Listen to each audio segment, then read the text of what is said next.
Hello everyone. আজি আমি পঢ়িম ক্লাছ 9 মেথছৰ চেপ্টাৰ 1ৰ এক্সাৰসাইজ 1.6 সো তাৰে কোৱেশ্চন নম্বৰ 1ত কি দিয়া আছে মান উলিওৱা সো কোৱেশ্চন নম্বৰ 1ত কি দিয়া আছে 64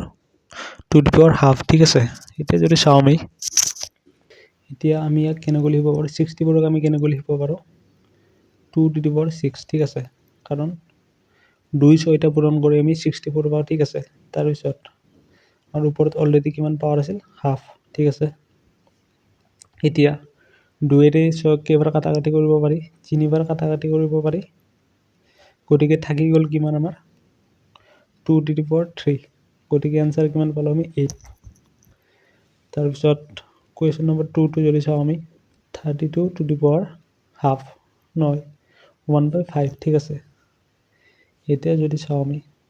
32ক আমি কেনেকৈ লিখিব পাৰো 2 টু দি পাৱাৰ 5 ঠিক আছে আৰু আমাৰ পাৱাৰ কিমান আছিল 1/5 5 আৰু 5 কটাকটি গ'ল গতিকে থাকি গ'ল কিমান আমাৰ এনসাৰ 2 তাৰ পিছত থাকিল আমাৰ কোৱেশ্চন নম্বৰ 3 কোৱেশ্চন নম্বৰ 3 ত আমাৰ দিয়া আছে 125 টু দি পাৱাৰ 1/3 ঠিক আছে এতিয়া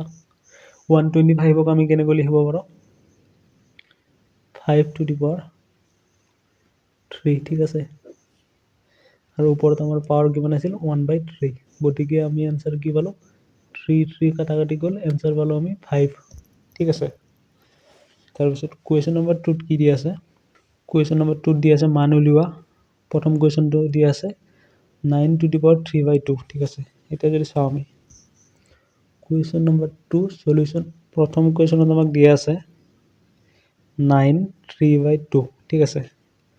এটা যদি চাও আমি 9ক আমি কি বুলি লিখিব পাৰো 3 স্কয়াৰ বুলি লিখিব পাৰো তাতে পাৱাৰ কিমান আছে আমাৰ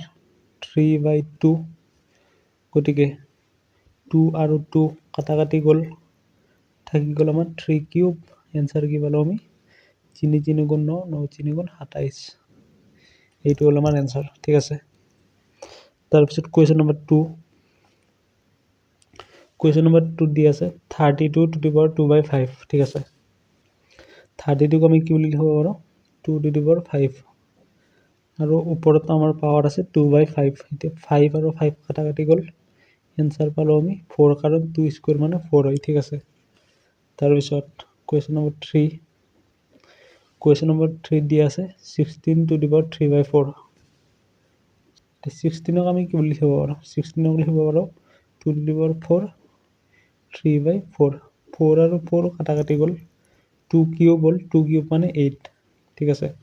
তাৰপিছত কোৱেশ্চন নম্বৰ 4ত এবাৰ কোৱেশ্চন নম্বৰ 4ত 125 to the power -1/3 125 to the power -1/3 ঠিক আছে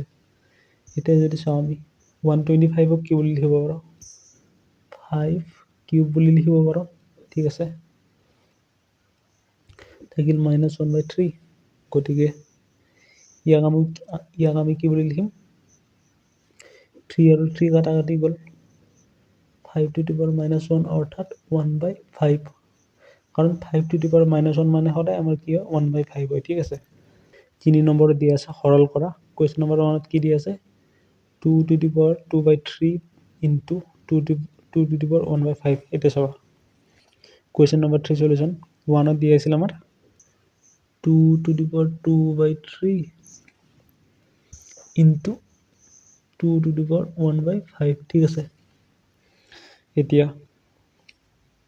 ইয়াক আমি কি বুলি লিখিব পাৰো যেতিয়া একে সংখ্যাৰ ওপৰত বেলেগ বেলেগ পাৱাৰ থাকিব তেতিয়া পাৱাৰ দুটা কি হৈ যায় যোগ হৈ যায় গতিকে 2 টু দি পাৱাৰ 2/3 প্লাস 1/5 ঠিক আছে এতিয়া 2 3 আৰু 5ৰ লসাগু 15 3 ৰে 15ক 5 5 2 10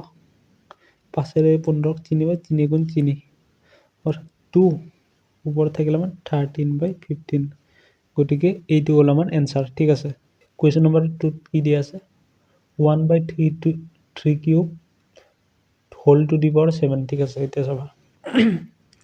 2 number question whole to the power 7 ঠিক আছে এতিয়া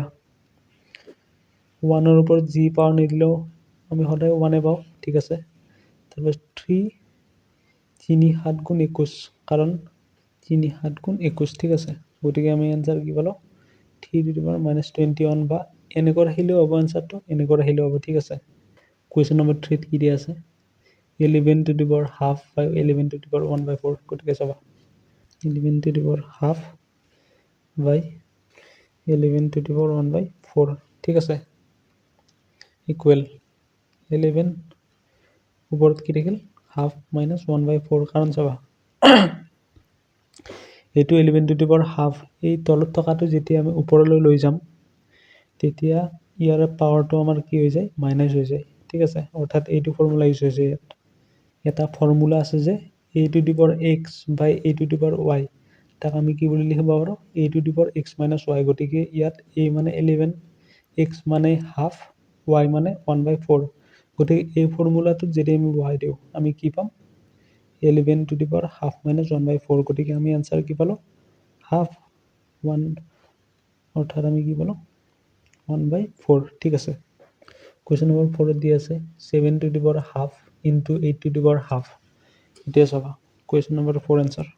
7^2 into 8^2 এনেকৈ যেতিয়া থাকিব অৰ্থাৎ